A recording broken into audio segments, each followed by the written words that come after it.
Breaking news చూస్తున్నాం. Kaleshwaram commission ఎదుటకు నేడు రామకృష్ణారావు రాబోతున్నారు.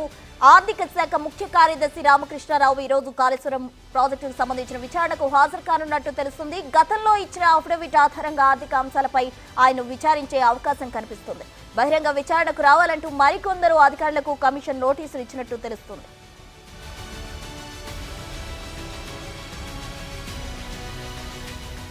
కాళేశ్వరం ప్రాజెక్టులో భాగంగా బ్యారేజీల నిర్మాణంపై కమిషన్ విచారణ కొలిక్కొచ్చింది.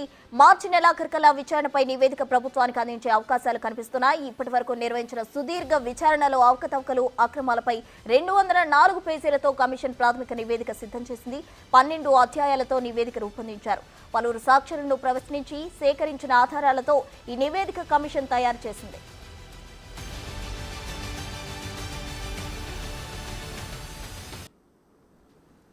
కాళేశ్వరం కమిషన్ ఎదుటకు నేడు ముఖ్య కార్యదర్శి రామకృష్ణారావు హాజరు కానున్నారు. దీనికి సంబంధించి పూర్తి వివరాలు మా ప్రతినిధి వెంకట్ అందిస్తారు. వెంకట్, దీనికి సంబంధించిన పూర్తి నివేదిక ఎప్పటిలోగా ప్రభుత్వానికి సమర్పించే అవకాశం ఉంది? డీటెయిల్స్ ఏంటి?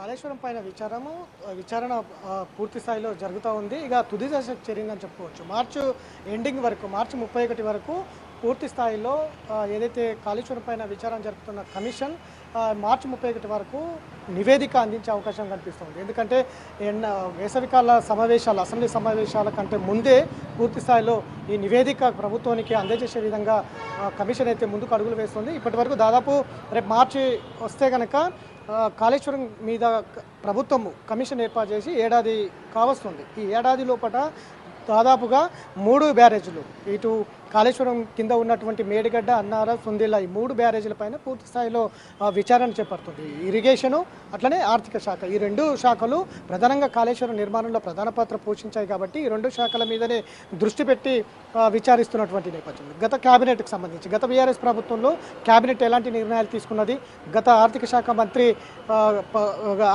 మంత్రిగా పనిచేసినటువంటి ఈటెల రాజేంద్ర కావచ్చు, ఇరిగేషన్ శాఖ మంత్రిగా పనిచేసినటువంటి హరీష్ రావు కావచ్చు, ముఖ్యమంత్రి క్యాబినెట్ ఏ విధమైనటువంటి నిర్ణయాలు తీసుకున్నది, తుమ్మిడివెట్టి దగ్గర కట్టాల్సిన ప్రాజెక్టు ఎందుకు మేడిగడ్డ దగ్గర తీసుకురావాల్సి వచ్చింది, ఎందుకు లొకేషన్ మార్పులు చేసిండ్రు, అట్లనే ప్రాణహిత చేవల్ల బ్యారేజ్ని పక్కన పెట్టి ఈ కాళేశ్వరం ప్రాజెక్టును ఎందుకు 3 ఏళ్లలోనే పూర్తి చేయవలసి వచ్చింది అనే దాని మీద ప్రధానంగా ఫోకస్ చేస్తూ విచారిస్తుంది. ఎందుకంటే 2016లో మొదలుపెట్టారు, 2019లోనే ప్రాజెక్టు కుంగుబాటుకు జరిగింది. పూర్తి స్థాయిలో ఇది కాళేశ్వరం ప్రాజెక్టు కుంగుబాటు జరగడము, దాని కింద ఉన్నటువంటి మేడిగడ్డ కుంగుబాటు కావచ్చు, దాని కింద ఉన్నటువంటి సుందిల్ల, అన్నారం ప్రాజెక్టులు కూడా లీకేజెస్ అవుతున్నటువంటి నేపథ్యం. ఇదంతా కూడా వ్యవహారంలో పూర్తి స్థాయిలో వైఫల్యం జరిగింది, ఉల్లంఘనలు జరిగాయి. దాదాపు 1,00,000 కోట్ల రూపాయలు నిధులు సేకరణ అని చెప్తున్నారు.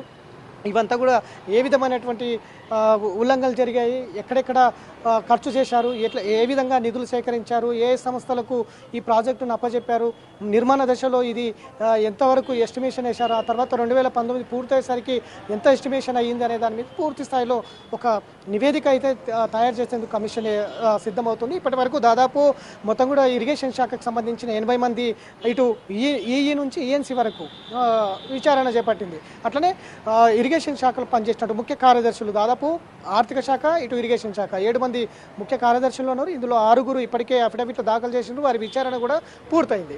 ఇక ఆర్థిక శాఖ ముఖ్య కార్యదర్శి రామకృష్ణారావు మాత్రమే మిగిలి ఉన్నారు. కాబట్టి ఆయన ఇచ్చిన అఫిడవిట్ల ఆధారంగానే ఆయన ఇవాళ కావచ్చు, రేపు కావచ్చు, ఈ 2 రోజుల వ్యవధిలో ఆయనను విచారించే అవకాశం కనిపిస్తుంది. ఇవాళే రామకృష్ణారావు కమిషన్ ముందుకు రావాలని ఇప్పటికే కమిషన్ సమన్లు జారీ చేసి ఉంది. కాబట్టి ఇవాళ వస్తారా అనేది కూడా కొంత తెలియాల్సి ఉంది. ఇట్లా ప్రధానంగా ఏదైతే కాళేశ్వరం ప్రాజెక్టు బరాజుల నుంచి కోతకు గురై కుంగిపోవడం వరకు మొత్తం కూడా నిర్మాణంలో ఆర్థిక శాఖ ఏ విధమైన పాత్ర పోషించింది, ఇరిగేషన్ శాఖ ఏ విధమైనటువంటి పాత్ర పోషించింది అనే దాని మీద అయితే స్పష్టంగా ముందుకు వెళ్తున్నటువంటి నేపథ్యం ఉంది. మార్చి 31 వరకు పూర్తి స్థాయిలో నివేదిక ప్రభుత్వానికి అందజేసే అవకాశం అయితే స్పష్టంగా కనిపిస్తుంది.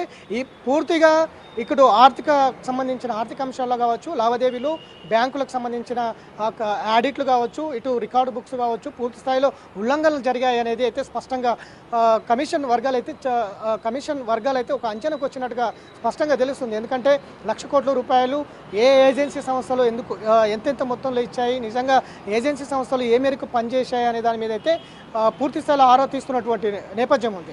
ఆర్థిక శాఖ ముఖ్య కార్యదర్శి అయిపోయిన వెంటనే విచారణ తర్వాత ఇటు ఏజెన్సీ నిర్మాణ సంస్థలు కూడా పిలిచే అవకాశం కనిపిస్తుంది. ఎందుకు కృంగిపోవాల్సి వచ్చింది ప్రాజెక్టు? ఇవాళ 13 జిల్లాలకు సంబంధించిన సాగు భూములన్నీ కూడా ఇవాళ ఆ నీటితోటి సాగులోకి వచ్చే భూములు ఇవాళ బీడుబారిపోతున్నటువంటి నేపథ్యం. ఏదైతే రైతుల మాగాని అని చెప్పుకుంటున్నటువంటి కాళేశ్వరం ఇవాళ నిర్మాణం అయినటువంటి నేపథ్యం. కాబట్టి ఇదంతా కూడా ఒక గందరగోళ పరిస్థితులు ఉన్నాయి. ఇరిగేషన్ శాఖ తప్పిదాలు ఉన్నాయా, ఇంజనీర్ల అధికారుల తప్పిదాలు ఉన్నాయా, ఇటు ఆర్థిక శాఖ తప్పిదం ఉందా, ఎంతెంత కేటాయించింది నిధులు, ఎక్కడి నుంచి సేకరించింది, ఏ విధమైనటువంటి ఖర్చులు పెట్టింది, ఎందుకు ఎక్కడెక్కడ అంటే కింద స్థాయి నుంచి ఏదైతే పునాది లేవల్ నుంచి నిర్మాణం వరకు ఎక్కడెక్కడ ఏ ఏజెన్సీ సంస్థ ఎంతెంత కమిషన్లు తీసుకున్నది, నిజంగా కమిషన్లు తీసుకున్నదా, కమిషన్ల మేరకే కాళేశ్వరం ప్రాజెక్టు నిర్మాణం జరిగిందా, ఆ కమిషన్ల కక్కుర్తే కాళేశ్వరం ప్రాజెక్టు కుంగిపాడుకు గురి చేసిందా అనే అంశాలపైన అయితే పూర్తిగా ఫోకస్ పెడుతుంది కమిషన్. ఆ వైపుకు అడుగులు కూడా వేస్తున్నటువంటి నేపథ్యం ఉంది. ఖచ్చితంగా ఎవరు కూడా వదిలే ప్రసక్తి లేదు. ఒకవేళ ఇప్పటి వరకు బ్యూరోక్రాట్స్ కూడా 6 మంది బ్యూరోక్రాట్స్ను కూడా విచారించింది కమిషన్ బహిరంగ విచారణ. ఇక పొలిటికల్ ఎంట్రీ కనుక వస్తే కనుక గత ఆర్థిక శాఖ ఇటు ఇరిగేషన్ శాఖ ఇద్దరు మంత్రులు కూడా నోటీసులు ఇచ్చే అవకాశం కనిపిస్తుంది. వారి నుంచి కూడా అఫిడవిట్లు సేకరించే అవకాశం కనిపిస్తుంది. ఒకవేళ వారికి నామోష్ అనిపిస్తే మాత్రం కమిషన్ వారి ఇంటికి వెళ్ళి విచారిస్తామని కూడా కమిషన్ చెబుతోంది. కాబట్టి ఖచ్చితంగా వారి వివరణ కూడా తీసుకునే అవకాశం అయితే కనిపిస్తుంది. ఇటు ఇరిగేషన్ కావచ్చు, ఇటు ఆర్థిక శాఖ కావచ్చు, అట్లనే గత కేబినెట్లో ఎలాంటి నిర్ణయాలు తీసుకున్నారనే అంశాల మీద కూడా ఫోకస్ చేస్తుంది. అట్లనే గత ముఖ్యమంత్రి కర్మ క్రియ నేనే అని చెప్పుకుంటున్న కేసీఆర్ను కూడా వివరణ తీసుకునే అవకాశం అయితే ఇందులో స్పష్టంగా కనిపిస్తూ ఉంది. ఎందుకంటే కాళేశ్వరం ఒక ప్రతిష్టాత్మకంగా తీసుకున్నది గత ప్రభుత్వం.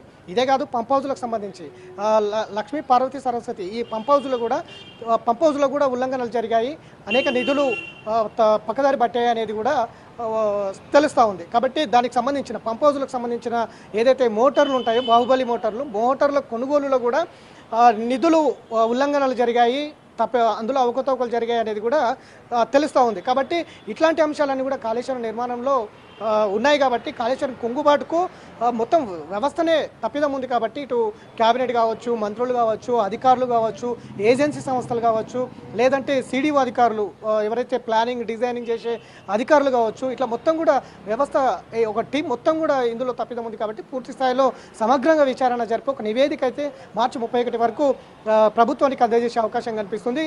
ఫిబ్రవరి చివరికి గడువు ఉంది కమిషన్కి. మరొక నెల పెంచే అవకాశం అయితే కనిపిస్తుంది ప్రభుత్వం. ఎందుకంటే ఇప్పటికే కొంతమంది అధికారులు మరొకసారి విచారించే అవకాశం కనిపిస్తుంది. ఎవరైతే నల్ల వెంకటేశ్వర్లు కావచ్చు, మురళీధర్రావు కావచ్చు, ఇట్లా ఈఎన్సీలను మరొకసారి కాళేశ్వరం సంబంధించిన చీఫ్ ఇంజనీర్లు మరొకసారి విచారించే అవకాశం కనిపిస్తుంది. ఎందుకంటే ఇప్పటి వరకు ఎవరైతే విచారణ ఎదుర్కొన్నారో వారు ఇచ్చిన సమాచారం మేరకు మరొకసారి ఇటు ఈఎన్సీలు కావచ్చు, అట్లనే ఇటు కాగుకు సంబంధించిన అధికారులను కావచ్చు మరొకసారి విచారించే అవకాశం అయితే స్పష్టంగా కనిపిస్తుంది. వీరితో పాటు బ్యూరోక్రాట్స్ అవసరం అనుకుంటే మరొకసారి బ్యూరోక్రాట్స్ను కూడా విచారించే అవకాశం కనిపిస్తుంది. ఇట్లా ప్రతి అంశంలో కూడా చాలా స్పష్టంగా కమిషన్ ముందుకు వెళ్తున్నటువంటి నేపథ్యం కనిపిస్తుంది. ఎవరిని వదిలే ప్రసక్తే లేదు. ఒకవేళ ఉల్లంఘనలు జరిగితే మాత్రం లీగల్గా ప్రొసీడ్ అయ్యే అవకాశం కూడా కమిషన్ చూస్తూ ఉంది.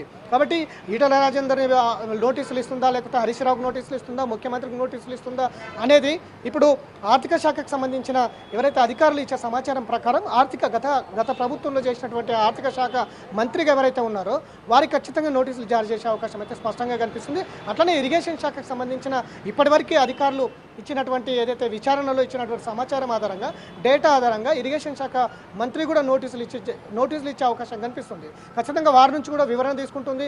వివరణ ఆధారంగా అఫిడవిట్లు సేకరిస్తుంది. అఫిడవిట్ల ఆధారంగా బహిరంగ విచారణ చేపట్టే అవకాశం అయితే కనిపిస్తుంది. ఇదంతా ఒక ప్రాసెస్ ఉంది. కాబట్టి మరికొంత సమయం ప్రభుత్వాన్ని కోరే అవకాశం ఉంది.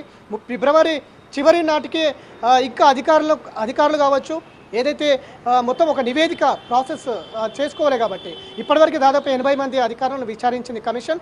అదంతా కూడా ఈ 80 మందికి సంబంధించిన సమాచారం అంతా కూడా దాదాపు 204 పేపర్లు పూర్తి స్థాయిలో ఒక నివేదిక క్రమబద్ధంగా ఒక నివేదిక అయితే ఏర్పాటు చేసింది. 204 పేపర్లకు పైగా. ఇక మరికొంతమంది కూడా విచారించిన ప్రతి అధికారిది కూడా డేటా ప్రకారంగా ఒక నివేదిక అయితే ఏర్పాటు చేస్తూ వస్తూ ఉన్నది. కాబట్టి ఇక నుంచి ముందు నుంచి ఎవరైతే విచారణ ఎదుర్కొంటారో వారి డేటా కూడా సేకరించే అవకాశం అయితే చాలా స్పష్టంగా కనిపిస్తుంది. అట్లా అధికారులు ఇచ్చే సమాచారం మేరకు ఇక వచ్చే ఫిబ్రవరి కావచ్చు, రెండో వారం కావచ్చు, అటు చివరి మాసం కల్లా ఇటు పొలిటికల్ ఎంట్రీ ఇచ్చే అవకాశం అయితే కనిపిస్తుంది. అటు పొలిటికల్ అంటే గత ఆర్థిక శాఖ మంత్రి కావచ్చు, ఇరిగేషన్ శాఖ, ఈ ఇద్దరిని కూడా నోటీసులు ఇచ్చి విచారణ చేసే అవకాశం అయితే కనిపిస్తుంది. ఇవాళ రామకృష్ణారావుతో పాటు అటు బీఆర్ఎస్ నేత వి ప్రకాష్ ఆయన కూడా కొన్ని అఫిడవిట్లు దాఖలు చేశారు. కాళేశ్వరంలో తప్పిదాలు జరగలేదని ఆయన కమిషన్కు అఫిడవిట్లు దాఖలు చేశారు. అఫిడవిట్ల ఆధారంగా వి ప్రకాష్ను కూడా విచారిస్తుంది. ఇటు రామకృష్ణారావును కూడా పూర్తి స్థాయిలో దాదాపు 10 ఏళ్ల పాటు ఆయనే కొనసాగుతున్నారు. ఇప్పుడు కూడా రామకృష్ణారావే కొనసాగుతున్నారు. 10 బడ్జెట్లు 2014 తెలంగాణ వచ్చిన తర్వాత దాదాపు 10 బడ్జెట్లు పూర్తి స్థాయిలో రామకృష్ణారావు పాత్ర ఉంది. కాళేశ్వరం నిర్మాణంలో కూడా ఆర్థిక శాఖ ముఖ్య కార్యదర్శిగా రామకృష్ణారావు ఉన్నారు. కాబట్టి ఈ ఆర్థిక శాఖ ముఖ్య కార్యదర్శి కాళేశ్వరం నిర్మాణంలో ఎలాంటి పాత్ర పోషించారు, ఎంత నిధులు సేకరించారు, ఎంత నిధులు ఏజెన్సీ సంస్థలకు ఇచ్చారు, కాళేశ్వరం నిర్మాణంలో ఎంత ఖర్చు అయింది అనే దాని మీద, లావాదేవీల మీద పూర్తి స్థాయిలో విచారించే అవకాశం అయితే స్పష్టంగా కనిపిస్తుంది. Thank you.